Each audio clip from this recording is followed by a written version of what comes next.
이 시간은 도르트 신조 강의 19번째 시간입니다. 오늘은 도르트 신조의 첫째 교리 중에 제18항을 통하여서 선택과 유기에 대해 항의하지 말고 찬양하라. 선택과 유기에 대해서 항의하지 말고 찬양하라 라는 제목으로 하나님의 거룩한 말씀을 증거하겠습니다. 그러면 오늘도 먼저 이 도르트 신경의 내용을 읽어보겠습니다. 다 함께 도르트 신조 책자의 35페이지에 있는 18항을 보시면 되겠습니다. 여러분 책자의 35페이지에 있는 18항입니다. 18항 선택과 유기에 대한 적절한 태도, 불평이 아닌 경배. 받을 자격이 없는 사람들에게 베푸시는 이 과분한 선택의 은혜와 공의로운 유기의 엄격함에 대해 불평하는 사람들에게 우리는 다음과 같이 사도들의 증언으로 대답하고자 한다. 이 사람아, 내가 누구에게 감히 하나님께 반문하느냐? 그리고 우리 구주의 말씀으로 대답하고자 한다. 내 것을 가지고 내 뜻대로 할 것이 아니냐?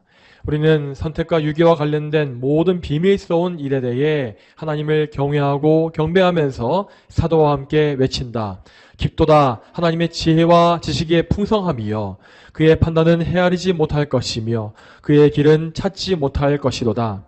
누가 주님의 마음을 알았느냐? 누가 그의 모사가 되었느냐? 누가 주께 먼저 드려서 갚으심을 받겠느냐? 이는 만물이 주에게서 나오고 주로 말미암고 주에게로 돌아감이라. 그에게 영광이 세세에 있을지어다. 아멘. 오늘 살펴보게 될 이 18문은 도르트 신조의 첫 번째 교리를 마무리하는 결론으로서 작성되었습니다. 이 신조를 작성한 우리의 선조들은 선택과 유기의 교리에 대하여서 가장 성경적이고 적절한 결론을 내리고 있습니다. 그 결론은 곧 하나님을 향한 감사와 찬송입니다. 이 결론의 내용과 같이 우리는 하나님의 선택하심과 유기하심에 대하여서 오직 하나님께 영광을 돌려야 하며 감사와 찬송을 크게 올려야 합니다. 선택과 유기는 전적으로 하나님의 주권에 속한 것이기 때문에 이에 대해서는 오직 감사와 찬송만이 합당한 반응인 것입니다. 그렇지만 우리를 포함해서 모든 인간은 이렇게 하나님의 주권을 전적으로 인정하는 것을 본성적으로 원하지 않습니다. 물론 성령으로 거듭난 성도들의 경우에는 하나님이 새롭게 창조하시고 부여하신 새 사람의 성품을 통하여서 하나님의 주권을 인정할 수가 있고 찬송할 수가 있습니다. 그렇지만 우리 성도들에게도 거듭나기 이전에 옛 본성이 아직 남아있기 때문에 우리 역시 하나님의 주권에 반항하는 이런 마음을 완전히 제거할 수는 없습니다. 그래서 우리 성도들은 평생에 우리에게 남은 옛 본성과 싸워나가면서 우리의 죄성을 죽이고 죄의 잔재를 제거하며 하나님의 주권에 순순히 복종해 나가는 그런 경건한 마음을 가져야 하는 것입니다. 자, 여러분, 우리가 이렇다고 한다면 성령으로 거듭나지 않은 이 세상의 자연인들은 어떻겠습니까? 이 세상의 사람들은 아담의 원죄로서 타락했기 때문에 하나님을 알지 못하며 또한 알려고 하지도 않습니다. 그래서 죄인들은 온 만물의 창조주시며 주권자이신 하나님을 인정하지 아니하고 하나님 대신에 자기 자신을 하나님의 그 왕좌에 두려고 합니다. 그 사람들은, 그러니까 죄인들은 자기 인생의 주인이 자기 자신이기를 바라면서 삶의 모든 주권이 자기에게 있어야 한다라고 생각하는 것입니다. 이러한 본성 때문에 사람들은 선택과 유기의 교리에 대하여서 이 본능적으로 엄청난 적개심을 품고 있습니다. 사람들은 사람의 구원과 멸망에 대한 모든 주권이 하나님께만 있다라고 하는 우리의 이런 신조를 정말로 못 견뎌하며 이 교리를 들을 때에 불쾌감과 분노를 표출합니다. 여러분, 그런데 우리는 여기에서 대단히 이상한 점을 발견할 수 있습니다. 자, 그것은 무신론을 주장하는 사람들, 무신론자들이 선택교리에 대해서 분노한다라는 것입니다. 여러분, 무신론이라는 것이 무엇이겠습니까? 자, 무신론은 말 그대로 하나님이 없다라고 주장하는 생각입니다. 무신론자들은 이 세상에 하나님이 아예 존재하지 않는다라고 말하며 모든 우주 만물이 하나님이 없이 우연에 의해서 생겨났다고 주장을 합니다. 여러분 그런데 한번 잘 생각해 보시기 바랍니다. 자, 저 무신론자들이 정말로 하나님이 없다, 그분이 아예 존재하지도 않는다라고 생각을 한다면 그들은 선택 교리에 대해서 들을 때에도 굳이 분노하거나 불평할 필요가 없습니다. 왜냐하면 그들이 진짜로 하나님의 존재를 믿지 않고 있다고 한다면 선택이라는 것도 애초에 존재하지 않는 것이 되기 때문입니다. 그러하다면 그들은 아예 있지도 않은 선택 교리에 대해서 그저 그것이 헛소리이기 때문에 코웃음치거나 무관심해 하는 것이 정상일 것입니다. 여러분, 하지만 모든 사람들은 하나님의 형상을 가지고 있는 존재이기 때문에 하나님의 존재하심을 완전히 부정하거나 잊어버릴 수는 없습니다. 그러니까 사람들이 제 아무리 강하게 무신론을 주장한다고 할지라도 그것을 아무리 굳게 믿고 있다 할지라도 그들의 마음속 깊은 곳에서는, 그들의 내면에서는 하나님의 존재, 살아계심에 대한 인식이 있다는 것입니다. 이러한 것은 사람이 원래부터 하나님을 알게끔, 인식하게끔 창조되었기 때문에 어쩔 수가 없는 문제입니다. 이러한 의미에서 이 세상에는 진정한 무신론자가 존재할 수가 없습니다. 이 세상에 자신을 무신론자라고 소개하는 사람들은 하나님에 대한 인식이 생겨날 때에 그것을 의도적으로 나는 무신론자다 라고 하면서 일부러 억누를 뿐입니다. 그런 상태에서, 그렇게 자신의 생각을 억누르고 있는 상태에서 선택과 유기의 교리는 그 죄인들이 억지로 누르고 있었던 하나님에 대한 감각을 떠오르게 하고 또한 자기의 죄와 하나님의 심판에 대한 두려움을 다시 불러일으킵니다. 이러한 이유 때문에 선택과 유기의 교리는 항상 이 세상 속에서 심각한 충돌과 반대에 부딪혀 왔던 것입니다. 그렇다면 우리는 이러한 세상의 반대에 대해서 어떻게 대처해야 하겠습니까? 여기에 대해서 어떤 기독교인들은 여러 가지의 논리를, 그럴듯한 논리를 동원하여서 사람들을 애써 설득해 나가는 것을 많이 볼 수 있습니다. 특히 오늘날 이 현대의 교회들은 이 세상의 사람들이 싫어하는 교리를 아예 언급하지 않고 넘어감으로써 사람들에게 애초에 거부감을 주지 않는 기독교를 만들고 있습니다. 그런 방식으로 하여서 그들은 이러한 선택과 유기의 교리에 대한 충돌을 면하는 것이죠. 하지만 여러분, 이러한 방식은 전혀 성경적이지가 않습니다. 성경은 하나님의 주권에 대하여서 죄인들에게 반감이 있다라는 이 사실을 절대 회피하지 않습니다. 성경은 그것을 인정합니다. 그리고 성경은 결코 그 죄인들의 반감을 무마하기 위해서 애쓰는 것이 아니라 오히려 더욱더 하나님의 주권을 명확하게 드러내는 방법을 쓰고 있습니다. 그래서 성경 말씀을 잘 보게 되면 선택과 유기의 교리에 대해서 어떤 구구절절한 구차한 변명을 일절하지 않는 것입니다. 왜냐하면 사람을 선택하고 유기하는 이 모든 것은 오직 하나님의 절대적인 주권에 속한 그런 권세이기 때문이죠. 하나님의 주권이라는 것은 만물에 대해서 그분이 원래부터 소유하신 권세로서 이 모든 만물, 사람을 포함한 모든 만물에 대한 그 모든 것을 하나님의 뜻대로 결정할 수 있는 권세입니다.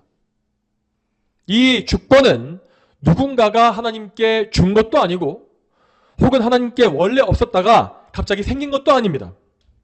하나님의 주권은 영원하신 하나님께서 영원히 소유하시는 그분의 소유입니다. 하나님은 이 주권으로 말미암아 만물을 창조하기로 결정하셨고 또한 그 중에서 하나님의 형상대로 사람을 창조하기로 정하셨습니다. 그러므로 오직 하나님의 주권에 따라서 우리는 창조되고 이렇게 존재하고 있는 것입니다. 그렇다고 한다면 우리 인간, 우리 피조물인 인간에게 과연 하나님의 주권에 대하여서 이러쿵저러쿵 의견을 내거나 혹은 항의하고 반박할 수 있는 권한이 있겠습니까? 절대로 그렇지 않습니다. 사람은 하나님의 주권 하에 창조되어진 피조물에 불과하기 때문에 하나님의 권리에 대해서 항의할 수가 없는 것입니다. 이에 대해서 성경은 분명한 교훈을 우리에게 주고 있습니다. 로마서 9장 20절 말씀을 함께 읽어보겠습니다. 로마서 9장 20절 말씀 같이 한번 읽어보겠습니다. 사람아, 참으로 내가 누구이기에 감히 하나님께 반박하느냐? 지음을 받은 것이 지으신 분께 왜 나를 이렇게 만들었습니까? 라고 말하겠느냐. 아멘. 여러분, 이 사도 바울의 로마서 말씀은 사람이 하나님의 선택에 대해서 품고 있는 본성적인 반감을 언급하고 있습니다. 죄인들은 하나님의 주권을 인정치 않기 때문에 하나님께서 사람을 택하거나 버릴 권세가 없다라고 주장하길 좋아합니다. 그러나 하나님은 이러한 죄인들의 헛된 주장에 대해서 여러 가지 복잡한 반박을 하지 않으십니다. 그 대신 하나님은 당신의 권세와 위엄을 드러내시고 사람들에게 자기의 처지를 보게 하십니다. 하나님은 사람을 지으신 분이시고 사람은 그분의 하나의 피조물에 불과합니다. 그리고 피조물이라고 하는 것은 오직 그를 만든 분의 뜻에 따라서 계획되고 그 마지막까지 하나님의 계획에 따라서 사는 것입니다. 이처럼 성경은 하나님의 주권적인 선택이 어떠한지를 명확한 소리로서 이렇게 선포해 주고 있습니다. 또한 우리가 마태복음 말씀을 보게 되면 예수님께서 품꾼을 고용하는 집주인의 비유를 말씀하신 것을 볼 수 있습니다. 자, 그 비유에서 일부 품꾼들은 자기들이 일한 시간에 따라서 더 많은 품삯을 받고 싶어 했습니다. 그런데 주인이 자기보다 적게 일한 사람들에게 자기와 똑같은 품삯을 주자 그들은 그 주인의 그런 일에 대해서 투덜거리면서 불평했다라고 되어 있죠. 그러자 그 주인은 이렇게 답하고 있습니다. 내 것을 가지고 내가 원하는 대로 행하는 것이 옳지 않다는 말이요. 아니면 내가 너그럽기 때문에 당신 눈에 거슬리요. 여러분, 이 말씀 역시 하나님의 주권을 보여주고 있는 대표적인 구절이라고 할 수 있습니다. 모든 사람은 하나님의 소유이므로 하나님은 그들 모두를 하나님의 원하시는 대로 다루실 수 있습니다. 여러분, 사람은 원래부터 너나 할 것 없이 모두 죄인이기 때문에 하나님의 공의로운 심판 외에는 달리 받을 만한 권리가 없습니다. 그러나 하나님은 오직 은혜로서 자격이 없는 죄인들을 택해 주셨고 그들에게 당신의 너그러움을 보여주신 것입니다. 자, 사실이 이렇다고 한다면 우리가 이 일에 대해서 무엇을 말할 수 있겠습니까? 만일 사람이 선택에 대해서 불평한다면 그것은 하나님이 너무 너그러우시다라고 거슬려 하는 꼴이 되고 맙니다. 그리고 반대로 사람이 유기에 대해서 불평하고 있다면 그때에도 그것은 하나님의 공의로우심에 대해서 거슬려 하는 악한 일이 될 뿐입니다. 이와 같이 성경은 선택과 유기에 대한 불평이 얼마나 모순되고 악한 일인지를 정확히 말해주고 있습니다. 그러므로 여러분, 우리는 하나님의 절대 주권 앞에서 할 수 있는 것이 전혀 없습니다. 우리는 하나님께 감히 저항할 수 없고 또한 그분의 권세에서 벗어날 수도 없습니다. 이러한 우리가 하나님의 주권에 반항한다라고 하는 것은 정말 아무런 의미가 없고 어리석은 일이며 또한 무엇보다 아주 사악한 반역의 죄라는 사실을 반드시 알아야 합니다. 주권자이신 하나님 앞에서 우리의 올바른 반응은 겸손과 자기 부인입니다. 하나님은 항상 우리를 향해서 이렇게 질문하십니다. 누구누구야, 너는 네 자신이 누구라고 생각하느냐? 이 질문에 대해서 우리가 할 수 있는 답변이라고는 그저 나 자신의 처지를 겸손히 인정하는 것뿐입니다. 하나님, 저는 연약한 피조물에 불과하고 또한 죄인일 뿐입니다. 라는 것이 우리의 답변이 되어야 하는 것이죠. 여러분, 우리는 이러한 하나님의 질문과 인간의 답변을 욥기에서 잘 볼 수 있습니다. 이에 대해서 욥기 말씀을 보겠습니다. 욥기 40장 2절부터 5절까지 말씀을 한번 읽어보겠습니다. 비난하는 자가 전능하신 분과 다투려느냐? 하나님과 변론하는 자는 대답하여라. 욥이 여호와께 대답하여 말했다. 보소서, 저는 미천하오니 무엇이라 주께 대답하겠습니까? 제 손으로 제 입을 가릴 뿐입니다. 제가 한두 번 말씀드렸으나 대답하지 아니하겠으며 더 이상 말하지 않겠습니다. 아멘. 여러분, 우리가 욥기서의 전체 내용을 잘 보게 되면 맨 처음에 욥은 자기에게 닥친 여러 환난에 대해서 자기의 의로움을 주장한 것을 볼 수 있습니다. 욥은 자기가 죄를 지어서 징벌을 받는 것이 아니라고 말하면서 하나님이 자기에게 내리신 이러한 벌들을 이해할 수 없다라고 주장하였죠.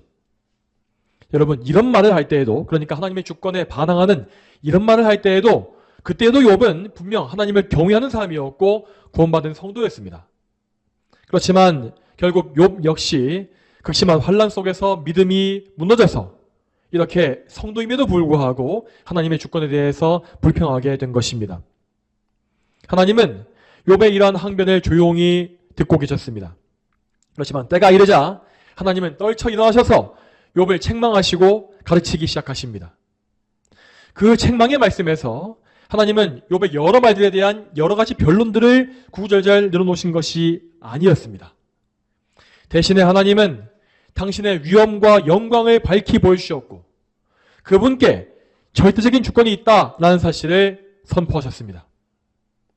이런 말씀을 들을 때 욥은 하나님 앞에서 자신의 말이 얼마나 경솔했는지를 알게 됨으로써 하나님의 주권 앞에 순순히 무릎을 꿇게 되었습니다.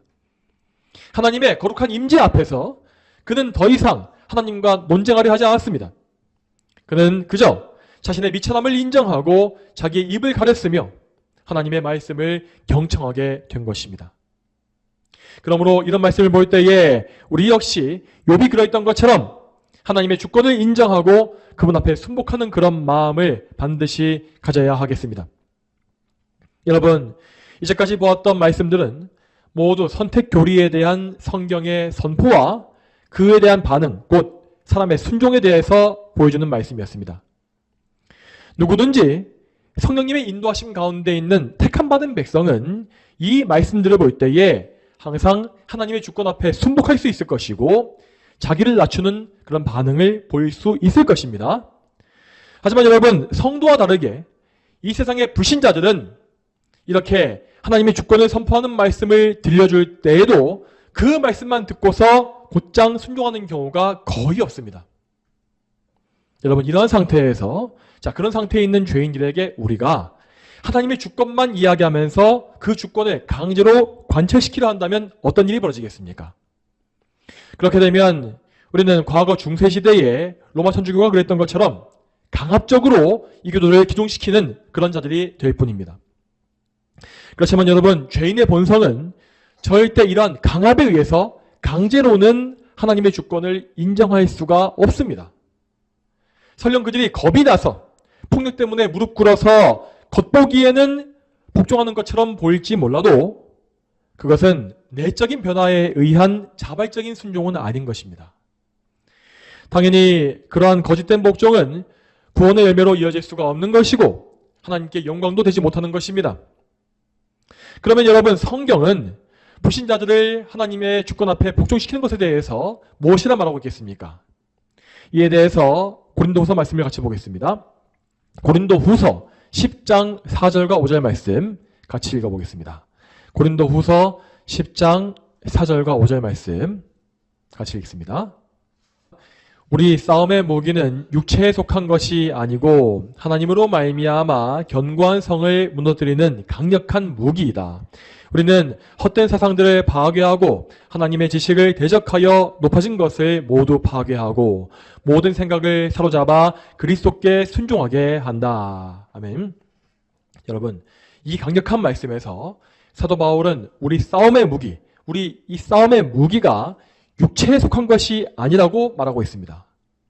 그리고 이 무기는 영적인 것으로서 하나님을 대적하여서 높아진 모든 것을 파괴하고 모든 생각을 사로잡아 그리스도께 순종케 하는 것이다 라고 되어 있죠. 여러분, 이렇게 이 말씀에 나와 있는 바와 같이 악한 사상을 파괴하고 죄인들을 순종하게 하는 것은 오직 예수 그리스도의 복음뿐입니다. 그렇기 때문에 우리는 그 불신자들이 하나님의 주권을 진실되게 인정할 수 있게끔 그들에게 그리스도의 복음을 전파하는 소명을 감당해야 합니다. 우리는 그들에게 예수 그리스도를 소개해야 하며 그분께서 행하신 구속의 사역에 대해서도 자세히 말해줘야 합니다. 그리고 또한 우리는 그리스도께서 이 땅에 오신 이유가 무엇인지도 그들에게 말해줘야 하는 것입니다. 그리스도께서 이 땅에 오신 것은 불의한 우리를 대신하여 의를 이루시기 위함이었고, 또한 우리의 모든 죄값을 대신 치러서 우리를 속죄하시기 위함이었다. 이러한 십자가의 복음을 전파해야 하는 것이죠. 그리고 이렇게 십자가의 복음을 전파하게 되면 결과적으로 우리는 인간의 죄와 하나님의 계명에 대해서도 자세한 이야기를 하게 될 것입니다. 하나님의 계명과 공의 앞에서 우리가 얼마나 악한 죄인인지를 보여주고, 우리가 하나님 앞에 이러한 죄인이기 때문에 예수 그리스도께서 오시지 않으면 안 되었다라는 사실을 말해줘야 하는 것입니다. 여러분, 이와 같이 복음의 전체 내용을 전파하면서 우리는 동시에 우리의 복음을 듣는 자들을 위한 기도에도 힘써야 합니다. 성령께서 그들의 눈과 귀를 열어주시고 마음을 밝히 비추어 주셔서 그들이 우리가 전파하는 바 그 그리스도의 복음을 바르게 듣고 바르게 받아들일 수 있도록 역사해달라라고 성령님께 간구해야 하는 것입니다. 이러한 방법을 통하여서 우리는 죄인들을 구원하시는 성령님의 도구로서 쓰임받을 수가 있습니다. 우리가 성령님의 인도하심 가운데 그리스도의 복음을 전파하며 기도할 때에 성령님은 죄인들에게 역사하시어서 그 죄인들이 예수님을 믿어 구원에 이르게 하십니다. 그리고 이렇게 해서 예수 그리스도를 믿게 된 그 사람들은 이제 자기를 선택해 주신 하나님께 감사하면서 그분이 주권이 무엇인지를 인정하게 되고 하나님을 찬송하고 순종하는 그런 귀한 열매를 맺어가게 되는 것이죠. 이처럼 참으로 예수 그리스도의 복음은 영적인 무기로서 죄인들의 강팍한 심령을 부드럽게 하고 그들의 사악한 생각을 굴복시키며 하나님의 주권을 인정하게 만듭니다. 그러므로 우리는 이러한 영적인 무기인 복음을 통하여서 죄인들을 주께 이끌고 그들이 하나님의 선택하심을 찬송할 수 있도록 계속해서 인도하며 기도해야 하겠습니다. 자, 그러면 계속 이어서 오늘 이 말씀과 교리를 우리 자신, 나 자신에게 좀 더 적용해 보겠습니다. 성도 여러분, 우리는 우리 이웃들에게도 복음을 열심히 전해야 하겠지만 그보다 먼저 우리 자신, 나 자신에게 복음을 계속 전하고 전도하고 선포해야 합니다. 여러분, 이렇게 나 자신에게 전도한다는 것은 내가 복음을 모르기 때문에 해야 하는 일이 아닙니다. 이것은 우리가 복음을 알아야 할 만큼 충분히 알지 못하기 때문에 행해야 하는 일입니다. 이 땅에 사는 동안에 우리는 항상 육신의 장막 속에서 연약하고 부족하여서 자꾸만 복음을 멀리하고 잊어버리게 됩니다. 물론 참되게 구원받은 성도가 복음을 완전히 잃어버리는 경우는 없습니다. 그렇지만 우리는 얼마든지 복음에 대한 열심이 식어지고 하나님께 감사하는 마음도 사라져갈 수가 있는 것입니다. 그런 상태에 빠지게 되면 우리는 나를 선택하신 하나님께 그 은혜에 대한 감사와 찬송 역시 속히 잃어버리고 말 것입니다. 여러분, 우리는 이러한 영적 침체의 상태를 결코 가벼운 것으로 여기지 말아야 하겠습니다. 우리를 선택하시고 불러주신 하나님의 그 은혜가 얼마나 큽니까? 우리는 정말 아무런 자격이 없었음에도 불구하고 하나님의 은혜로서 택함을 입은 것입니다. 또한 하나님은 나와 같이 무능하고 무지하고 무자격한 사람을 부르시어서 하나님의 영광을 위한 찬송이 되게 해주셨습니다. 우리는 이 은혜로 말미암아 가장 비참한 상태에서 가장 영광스러운 상태로 옮겨졌고 하나님의 자녀가 되는 권세를 얻게 되었다 했습니다. 그리고 여러분, 이 모든 구속 은혜의 시작은 하나님께서 창세전에 나를 선택하신 그 선택의 은혜에서 비롯된 것이었습니다. 이러한 사실을 생각해 볼 때에 우리가 선택과 유기의 교리를 배우고 묵상해 가는 것은 정말 우리의 영혼에 꼭 필요한 일임을 알아야 하겠습니다. 하나님의 선택하심이란 것은 곧 우리 구원과 우리의 생명의 시작입니다. 따라서 만일 우리가 하나님의 이 선택하심에 대해서 감사하는 마음을 상실한다면 우리는 그 이후에 이어지는 다른 모든 은혜에 대해서도 감사를 잃어버릴 것이 분명합니다. 여러분, 잠시 우리가 수요 예배에서 살펴보고 있는 민수기의 말씀을 떠올려 보시기 바랍니다. 지금 우리가 보고 있는 민수기 11장 이하 말씀에서 거기에서 이스라엘 백성은 정말 끊임없이 불평과 원망을 쏟아내고 하나님과 논쟁하지 않습니까? 그들은 광야의 태양과 뜨거운 바람 때문에 불평했고 고기를 먹고 싶다고 불평했으며 또한 나중에는 모세의 권세에 대해서도 불평했습니다. 또한 그들은 결국 가나안 땅에 거인들이 살고 있다고 불평했으며 그래서 차라리 그들과 싸우지 않고 이집트 땅에 돌아가겠다라고 하나님을 원망하기에 이릅니다. 여러분, 이러한 그들의 원망과 불평이 어디서 나온 것이겠습니까? 그들은 그들을 선택해 주신 하나님의 그 은혜, 선택하심의 은혜를 잊어버린 것입니다. 원래 이스라엘의 선조였던 아브라함은 이 세상의 수많은 죄인들과 똑같이 우상 숭배하며 하나님을 진노하시게 하던 이교도에 불과했습니다.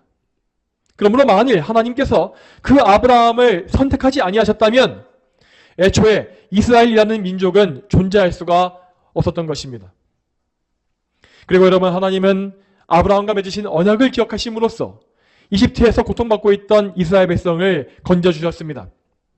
하나님은 그때에 이집트 사람들에게는 정말 무자비한 심판과 재앙을 내리셨지만 그 심판 가운데서 이스라엘 백성만큼은 안전하게 보호해주셨습니다. 그 백성, 이스라엘 백성이 이처럼 보호받은 것은 그들 자신이 잘났기 때문이 아니었습니다.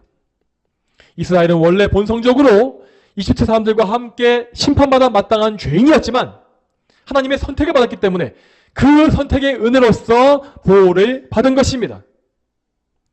이 선택의 은혜는 그들이 홍해를 건너게끔 인도하셨고 광야에서 샘물이 나오게 하셨으며 매일마다 하늘에서 만나가 내리게 해주셨습니다. 그리고 이스라엘은 이 선택의 은혜로 말미암아서 하나님과 언약을 맺고 거룩한 율법을 계시받는 영광도 누리게 된 것입니다. 이처럼 하나님의 선택하심으로 인하여서 이스라엘은 정말 셀 수 없이 많은 은혜를 받아 누렸습니다. 그러므로 만일 이스라엘 백성이 하나님의 이러한 은혜로운 선택에 대해서 깊이 생각하고 깨닫고 있었다면 그들은 하나님의 선택에서부터 비롯된 그 많은 복들을 헤아려 보면서 자신들에게 그 어떤 불평과 원망의 근거가 없다는 사실을 인정하게 되었을 것입니다. 그렇지만 그들은 이 선택의 은총을 까맣게 잊어버렸기 때문에 하나님을 악하게 원망하였고 약속의 성취에 들어가지 못하는 비참한 처지로 전락하게 되었습니다. 그러므로 성도 여러분, 우리는 이스라엘 백성의 이러한 오류와 죄악을 볼 때에 나 자신의 모습을 반드시 돌아봐야 합니다.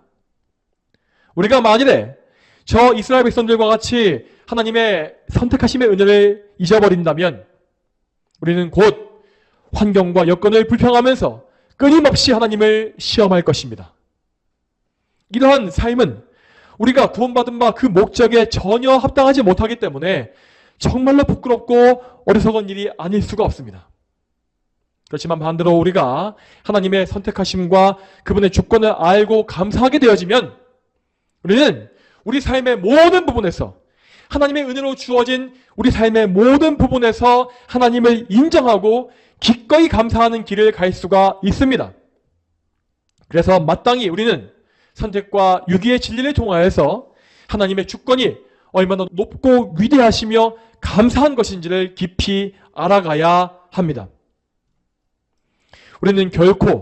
하지만 우리는 결코 나 자신의 힘으로는 하나님의 위대하심을 알아갈 수 없습니다. 그래서 우리는 항상 열심 있는 기도로서 하나님의 은혜를 구해야 하고 하나님께서 우리에게 하나님의 주권에 대한 참된 지식과 지혜와 믿음을 달라고 주실 것을 간구해야 합니다. 여러분, 우리가 이렇게 기도와 말씀을 통하여 선택과 유기의 교리를 깊이 묵상하고 깨닫게 되면 우리는 자연스럽게 하나님의 주권에 더 순복할 것이며 그분을 인정하는 마음을 품게 되어 있습니다.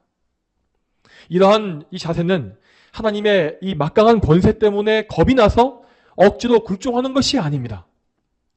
선택과 유기에 대한 지식은 우리의 높아진 교만함을 제거하며 하나님의 은혜와 사랑을 알게 함으로써 그분께 자발적으로 순종하게 만들어주는 것입니다.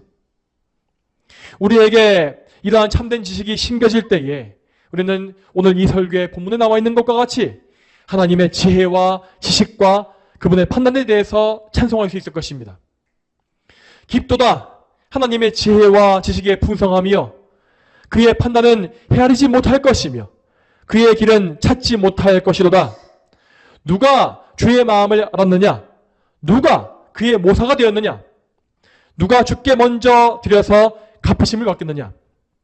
이는 만물이 주에게서 나오고 주로 말미암고 주에게로 돌아감이라. 그에게 영광이 세세에 있을지어다. 아멘. 사랑하는 성도 여러분, 우리 모두에게 이 말씀, 이 본 말씀에 나온 바 그대로의 고백이 마음속에서부터 우러나오기를 소망합니다. 또한 성령님께서 우리를 겸손케 하시고 하나님의 영광을 있는 그대로 실제로 깨닫게 해주시기를 바랍니다. 그렇게 됨으로써 저와 여러분 모두가 하나님의 주권을 전적으로 인정하고 범사의 그분의 역사에 대해서 감사할 수 있게 되기를 주님의 이름으로 축복합니다. 다 함께 기도하시겠습니다.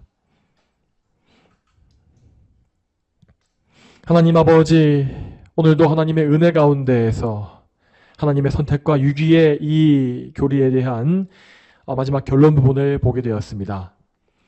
하나님, 오늘 이 교리와 하나님의 거룩한 말씀들을 통하여 우리가 하나님의 주권에 순복하는 것이 무엇인지를 알게 되었고, 또한 하나님의 선택하심을 감사하고 아는 이것이 왜 우리에게 필요한지도 알게 되었습니다.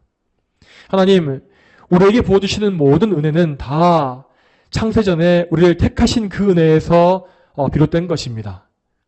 그러므로 우리가 우리 은혜의 시작인 이 선택에 대해서 알지 못하고 잊어버린다면 우리는 너무나 자연스럽게 하나님이 주신 모든 것들을 다 감사하지 못하게 될 것이고 하나님의 은혜를 잊어버릴 것이며 환경과 여건에 대해서 불평하고 저 광야의 이스라엘 백성과 같이 하나님을 원망하는 일에 동참하게 될 것입니다. 하나님, 이러한 죄악에 빠지지 않게끔 저희 모두를 붙잡아 주시옵고 늘 저에게 성령님께서 저희 마음을 밝히 비춰주셔서 정말로 저희가 하나님의 주권이 무엇인지를 알게 하시고 경험적으로도 하나님 앞에 온전히 순복할 수 있도록 주여 인도하여 주시옵소서. 주여 제발 저희에게 이러한 마음을 심어주시기 바라고 정말 우리가 참된 믿음과 감사로서 하나님께 영광을 돌릴 수 있도록 늘 저희를 붙잡아 주시옵소서. 감사드리옵고 이 모든 말씀 거룩하신 예수님의 이름으로 기도 올립니다. 아멘.